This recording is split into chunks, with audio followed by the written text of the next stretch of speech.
আসসালামু আলাইকুম। লাশ না পেলে আনোয়ারুল আজিমের সংসদের আসন শূন্য ঘোষণা নিয়ে জটিলতা।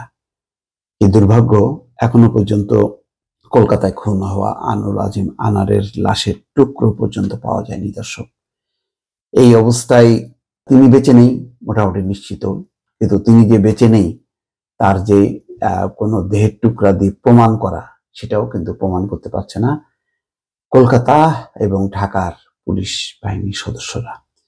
ফলে একটা জটিলতা দেখা দিয়েছে। 22শে মে স্বরাষ্ট্রমন্ত্রী জানিয়েছেন যে কলকাতায় আনোয়ারুল আজিম আনার খুন হয়েছে, এইটুকুই। কিন্তু খুনের যে কোনো চিহ্ন এখনো পর্যন্ত উদ্ধার হয়নি।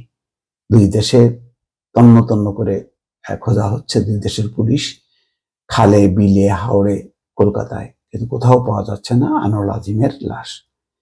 জাতীয় সংসদের পক্ষ থেকে আনোয়ারুল আজিমের আসনটি শূন্য ঘোষণা করে গেজেট প্রকাশ করার কথা।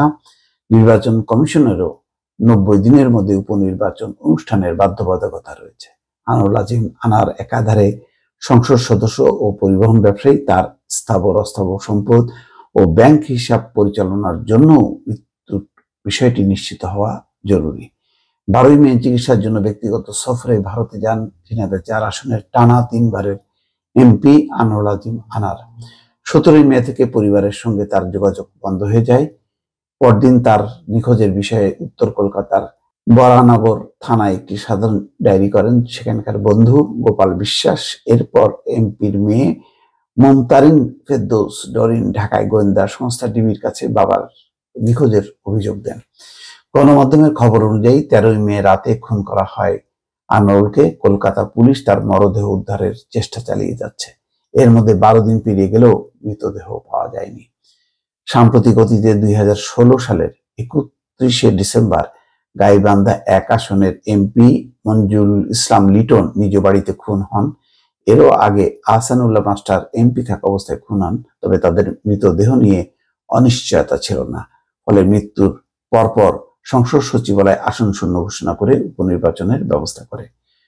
এমপি মারা গেলে কিংবা অনুমতি ছাড়া 90 কার্যদিবস সংসদের বৈঠকে অনুপস্থিত থাকলে পদ শূন্য ঘোষণা করে সংসদ সচিবালয়। এ সংক্রান্ত গেজেট প্রকাশ করে নির্বাচন কমিশনকে জানায় সংসদ। নির্বাচন কমিশন 90 দিনের মধ্যে উপনির্বাচনের আয়োজন করে। সাধারণত কোনো এমপির মৃত্যুর 1 সপ্তাহের মধ্যে আসন শূন্য ঘোষণা করা হয়। সংসদ সদস্য মারা গেলে স্পিকার শোক প্রস্তাব গ্রহণ করেন। সংসদের অধিবেশন চলাকালে কেউ মারা গেলে ওই দিনের জন্য অধিবেশন মুলতবি করার রেওয়াজ আছে। সংসদ সচিবালয়ের জ্যেষ্ঠ সচিব KM আব্দুল সালাম জানান, এই সপ্তাহে বিষয়টি নিয়ে স্পিকারের সঙ্গে আলোচনা করে সিদ্ধান্ত নেওয়া হবে। সংসদ বিষয়ক গবেষক ও চট্টগ্রাম বিশ্ববিদ্যালয়ের সাবেক অধ্যাপক নিজামুদ্দিন বলেন, এভাবে কোনো এমপির মৃত্যু অতীতে ঘটেনি। সাধারণত কারো মৃত্যুর ক্ষেত্রে মৃত্যু সনদ দেওয়া হয়। এখানে কিভাবে তা হবে সেটা এখনো পরিষ্কার নয়। মরদেহ বা দেহাবশেষ না পেয়ে মৃত্যু সনদ নেওয়া হলে আইনি প্রশ্ন ওঠার সুযোগ থাকে। তবে এক্ষেত্রে রাষ্ট্র মৃত্যুর কথা নিশ্চিত করেছে, আসন শূন্য ঘোষণা করতে অসুবিধা হবে না বলে তিনি মনে করেন।